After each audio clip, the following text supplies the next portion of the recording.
The next hadith is related by Imam Bayhaqi in Shu'ab al-Iman from the same narrator Abu Dharr radiyallahu anhu. Rasulullah sallallahu alayhi wa sallam said,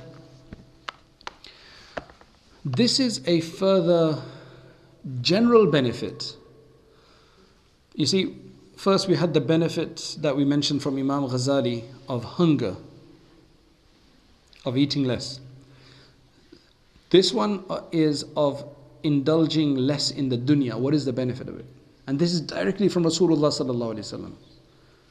So this is not based on observation as Imam Ghazali's statement was, but this is based on direct wahi from Allah subhanahu wa ta'ala to Rasulullah sallallahu alaihi wasallam. He says, "Ma zahida abdun fi dunya illa anabta Allah al-hikmata fi qalbih wa antaqa biha lisanah wa bassarahu ayb ad-dunya wa da'aha wa dawa'aha wa akhrajahu minha saliman ila daris salami." The benefit of indulging less in the dunya. How can you indulge less in the dunya? If you have focus on the hereafter and Allah. So any servant of Allah, any servant who exercises abstinence from the dunya will be given, Allah subhanahu wa ta'ala will pour wisdom into his heart. Allah will open up wisdom in his heart. He'll become a wiser person. وَأَنْتَقَ بِهَا لِسَانَهُ. His tongue will speak wisdom.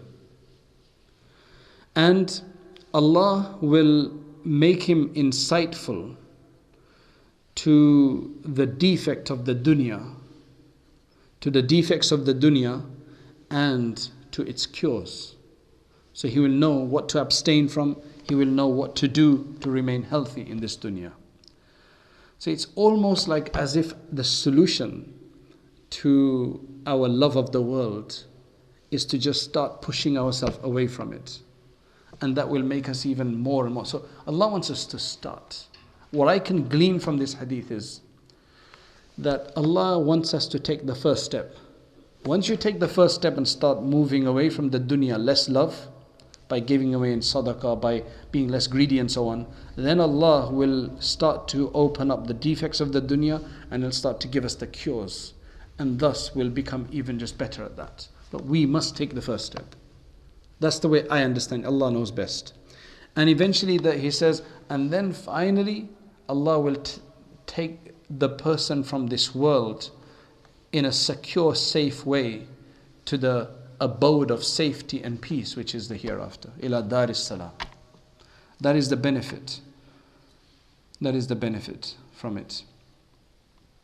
So when Allah subhanahu wa ta'ala, when He says that Allah will make the person insightful about the aibud dunya, the defects of the dunya, He's talking about He'll make him start feeling that, all of this difficulty that you have to go for, it's not worth it. Right now, when there's difficulty to go through, you see the profits at the end, that drives you. The love of the dunya drives you. Now, this will actually put you off. It's not worth it. A lot of people realize that afterwards, late in life. If they realized it earlier, they could have saved themselves from a lot of problems. It says, it's not something you need to be partners in. It's humiliated. It always goes. It doesn't remain for too long anyway to start with. You'll actually start noticing that. It gives you so much problem in this dunya. It gives you so much problem. It creates so much worry in you. It gives you so much grief. It leads you to depression. Why are you doing it for? You'll actually start figuring these things out. And you will give you its dua and its dawa. Dawa is, how do you remedy yourself? You remedy yourself by learning more, by gaining knowledge, by doing more amal, and you will find that you'll get more satisfaction in that, and then you'll want to do that more.